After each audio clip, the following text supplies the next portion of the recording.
அன்பானவர்களே, அன்பு வணக்கங்கள். பிரபஞ்சத்தினுடைய சக்தியால், ஆற்றலால் உங்களுடைய வாழ்வில் பல வெற்றிகளை, காரியங்களை சாதித்துக் கொள்ள முடியும். அதுக்கு என்ன பண்ணணும்? பிரபஞ்ச சக்தியின் துணையோடு இதையெல்லாம் செய்து முடிப்பதற்கு என்ன வழிமுறைகள் இருக்கிறது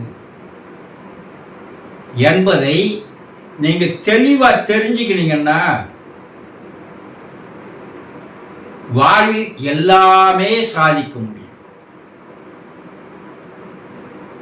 எதையும் சுலபமாக செய்து முடிக்க முடியும்.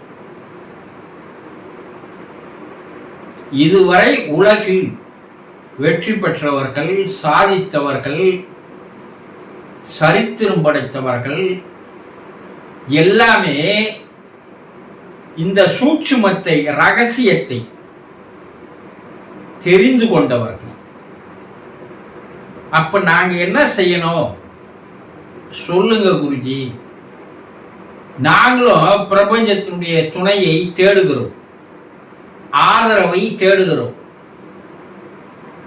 நீங்க கேட்கலாம்.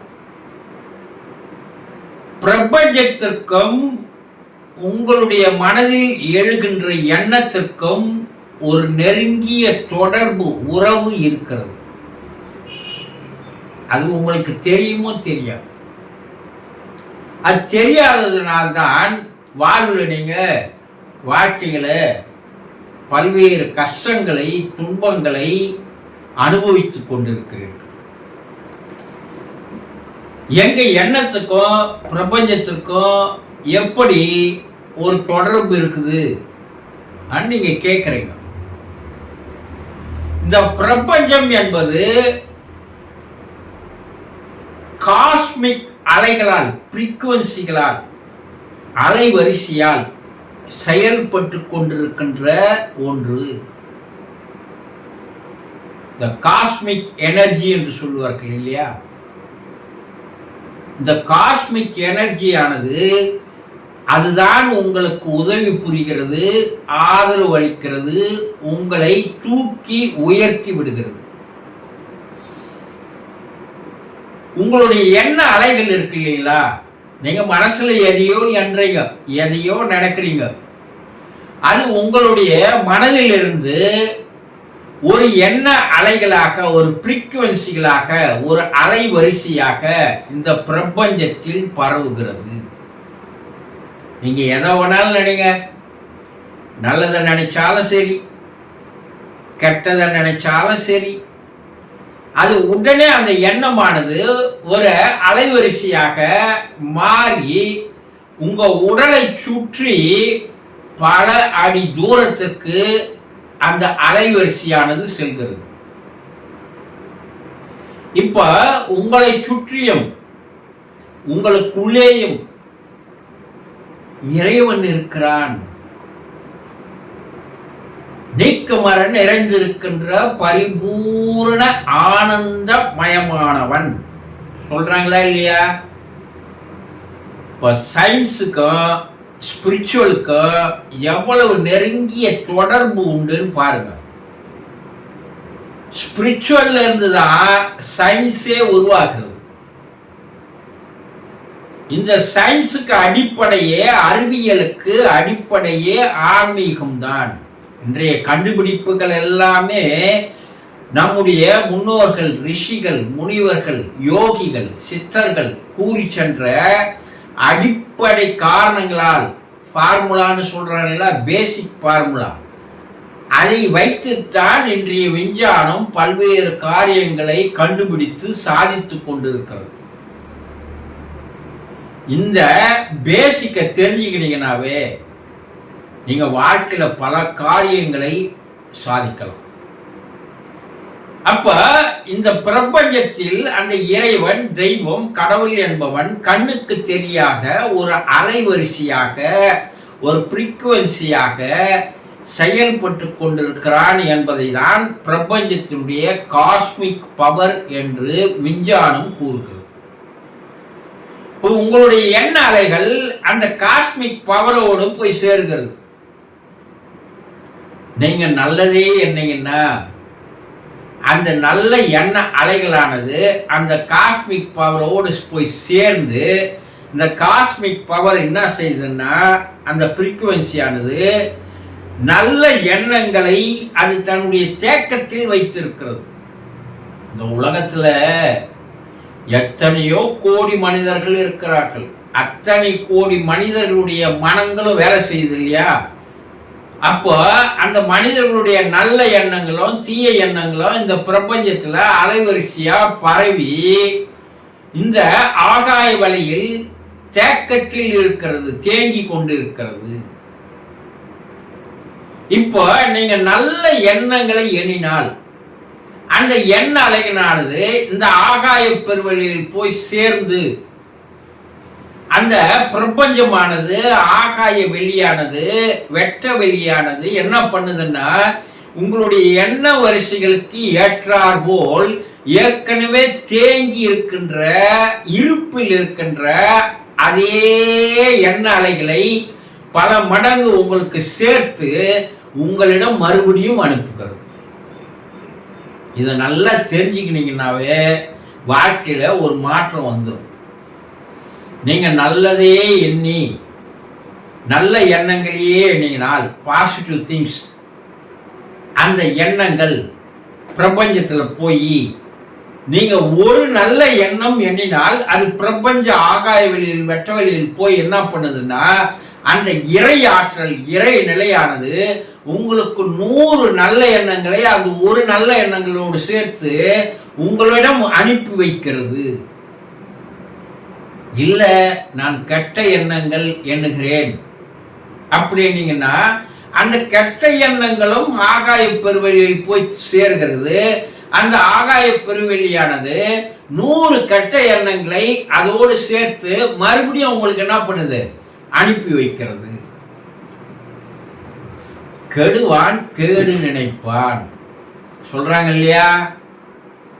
எண்ணம் போல வாழ்க்கை. இதெல்லாம் படிக்கிறீங்க, கேட்கறீங்க. அந்த வாழ்க்கை எப்படி அமையுது அண்ணா? கண்ணுக்கு தெரியாத சில வேலைகள் நடைபெறுகிறது. அப்ப இந்த பிரபஞ்சத்தில் இருக்கின்ற அந்த காஸ்மிக் பவர் ஆற்றல் அதுதான் இறைவனுடைய ஆற்றல். இந்த இறை ஆற்றல் நீ கேட்பதை தருகிறது. இதுதான் சூசகமா கேட்டதை கொடுப்பவனே கிருஷ்ணா கிருஷ்ணா என்று பாடலாக பாடினார்கள். நீ எதை கேட்கிற? நீ எதை எண்ணுகிறாய்? எதை பற்றி சிந்திக்கிறாய்? எதை பற்றி கனவு காண்கிறாய், கற்பனை செய்கிறாய்? இவை எல்லாமே உன் கண்ணுக்கு தெரியாமல் பிரபஞ்ச வெளியில் அலைவரிசைகளாக போகிறது. நீ வீட்டுல ஒரு புறா வாங்கி வளர்த்துப்பார், ஒரு ஜோடி புறா வாங்கி வளர்க்குற. இந்த புறாவை நீ வெட்ட வெளியில கொஞ்ச நாள் பொறுத்து ஆகாய வெளியில திறந்து விட்டன்னா அது காலையில போச்சுன்னா மாலை அதோடு 2 புறாவை சேர்த்து 4 புறாவா உன் வீட்டுக்கு வரும். இது புறா வளர்க்குறவங்க கிட்ட கேட்டா தெரியும். ஒரு மாதம் ஒரு வருடத்துல அது 100 புறாவாக்க மாறிவிடும். நீங்க வாங்கினது எவ்வளவு? 2 புறா தான். ஒரு வருடத்துல எவ்வளோ?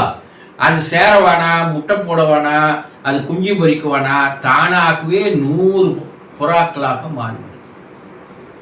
அது போல இந்த புறா எப்படி போய் மற்ற புறாக்களை தனக்கு நண்பனாக்கி சேர்த்து மறுபடியும் அழைத்து வருகிறதோ அதே போலதான் உங்க எண்ணமானது பிரபஞ்சத்துல போய் சேர்ந்து அதற்கு ஒத்த எண்ணங்களை கவர்ந்து இழுத்து கொண்டு அது உங்களிடமே வந்து சேர்ந்து நல்ல எண்ணங்களாக இருந்தால் நல்லவைகளே நடக்கிறது.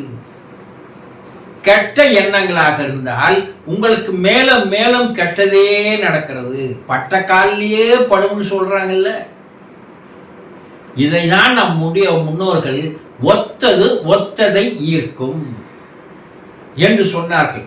அது என்னன்னா லைக் அட்ராக்டிவ் லைக். நீ எதை விரும்புற அதுதான் உனக்கு மறுபடியும் வந்து கிடைக்கும். இதைதான் ஒத்தது ஒத்ததை இருக்கும் என்று சொன்னார்கள். இதை இன்னொரு பாஷையில இனம் இனத்தோடு சேரும்னு சொன்னாங்க. இதெல்லாம் எவ்வளவு பெரிய அர்த்தங்கள் இருக்கிறது தெரியுமா? ஏதோ படிக்கிறீங்க, கேட்குறீங்க, அதுக்குள்ள இருக்கிற ஆழ்ந்த கருத்துக்கள் என்ன? எவன் ஒருவன் இதை பற்றி சிந்திக்கிறானோ அவனுக்கு அங்கே அறிவிலே ஒரு விழிப்புணர்வு ஏற்படுகிறது.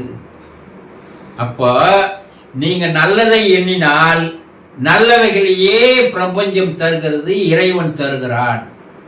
அதுதான் நம் முன்னோர்கள் எப்பா நல்லதையே எண்ணு, நல்லதையே பேசு, நல்லதையே செய், உன் வாழ்க்கை தானா மாறும், நீ எந்த விதமான முயற்சிகளும் பயிற்சிகளும் எடுக்க தேவையில்லை, உன்னுடைய எண்ணம் மனமானது நல்ல சிந்தனைகளால் நிரம்பி வழியட்டும். ஒரு நாளைக்கு நீங்க எவ்வளவு நல்லது என்றீங்க சொல்லுங்க பார்க்கலாம். நல்லதை கூட உங்க மனம் கெட்டதை தான் அதிகமா எண்ணுது. இந்த நெகட்டிவ் தாட்ஸ் தான் அதிகமாக ஒருத்தனை பார்த்தா பொறாமை வருது, ஒருத்தனை பார்த்தா கோபம் வருது, ஒருத்தனை பார்த்தா பழி வாங்கலாமான்னு தோணுது, ஒருத்த மேல தானாவே பகை உணர்வு வருது, விரோதம் வருது, பேராசை வருது. இதெல்லாம் என்ன? இதைதான் நம் முன்னோர்கள் 6 குணங்களை நீங்க அழிச்சிருங்க. காமம், கோபம், மாச்சரியம் என்ற 6 குணங்கள் சொன்னாங்க. இதை அழிச்சிட்டீங்கன்னாவே வாழ்க்கையில் நீங்கள் வெற்றிகளை, இந்த பிரபஞ்சமானது உங்களுக்கு கொஞ்சம் கொஞ்சமா நல்லவர்களுடைய சேர்க்கை, நல்ல வாய்ப்புகள், நல்ல சந்தர்ப்பங்கள், நல்ல சூழ்நிலைகள் கொண்டு வந்து நீங்கள் நினைத்ததையெல்லாம் நடக்கின்ற ஒரு மேஜிக் வேலையை இந்த பிரபஞ்சம் செய்கிறது. இதுதான் இறைவன். நீங்கள் என்ன நினைக்கிறீர்களோ அதை நிறைவேற்றி தருவதுதான் அவனுடைய வேலை. நீங்க சிரித்த முகத்தோடு கண்ணாடியை பார்த்தீங்கன்னா உங்க முகம் சிரித்த மாதிரி இருக்கும். நீங்க கோபத்தோடு அழுகியோட கண்ணாடியை பார்த்தீங்கன்னா அதே கோபம் அழுகுதான் தெரியும். இறைவன் ஒரு முகம் பார்க்கும் கண்ணாடி போன்றவன்.